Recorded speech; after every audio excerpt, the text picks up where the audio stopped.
चला तर 2 दिवसाची सुट्टी होती, संपून आम्ही मुंबईच्या परतीच्या प्रवासाला निघालो। तर 2 दिवस कसे संपले काही कळालेच नाही।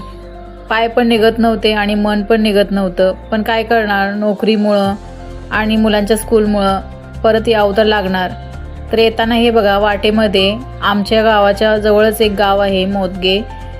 आमच्या भागात गडिंग्लजात वगैरे जे राहतात त्यांना माहिती असेल, इथे खूप प्रसिद्ध देवी आहे भावेश्वरी देवी, तिचं मंदिर आहे। तिथं आम्ही नेहमी येताना दर्शन घेऊन येतो, तुम्ही पण घ्या दर्शन।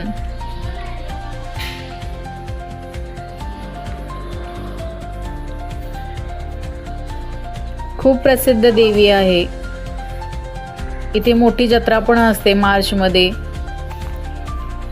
आसपासचे खेड्यातले सगळे पंचक्रोशीतले इथे जत्रेसाठी भाविक येतात आणि आपला काही नवस काही असेल तर इथे मागणी घालतात देवीला आणि देवी ती पूर्ण पण करते, इतकी प्रसिद्ध देवी आहे। चला देवीला वगैरे नमस्कार केला आणि आम्ही कोल्हापुरात आलो।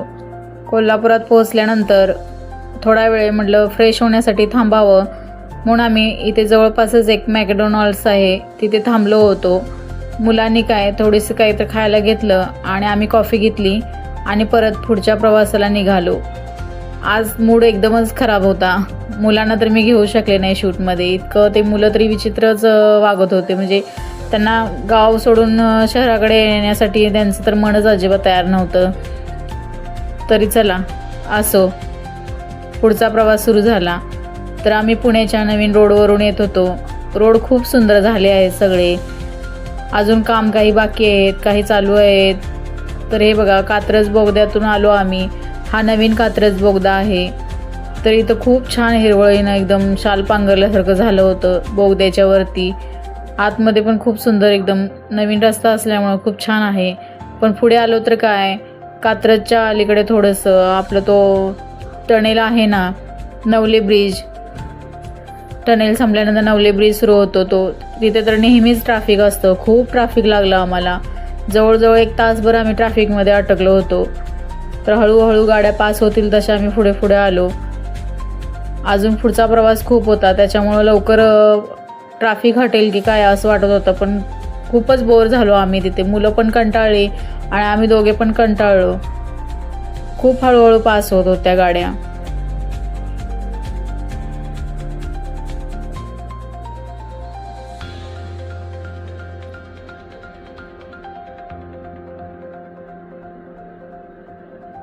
इथे या ब्रिजवरती, नवले ब्रिजवरती नेहमीच ट्रॅफिक असतं, आम्हाला तर नेहमीच लागतं, येता जाता नेहमीच असतं।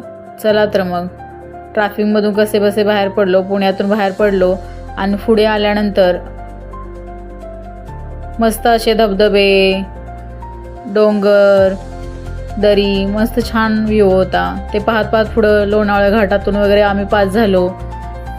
लोणावळा घाट झाल्यानंतर थोडा वेळ आम्ही थांबलो आणि तिथे थोडासा चहा आणि स्नॅक्स वगैरे घेतला आणि खाल्लं मुलांनी आणि पुढे आलो।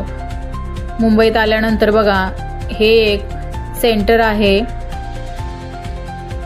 तर हे मला बौद्धिक सेंटर आहे। तर इथं बघितल्यानंतर मला एक वेगळंच कुतूहल वाटतं, छान आहे हे मेडिटेशन सेंटर असं म्हणतात याला, तर खूप छान वाटतं असं बघताना।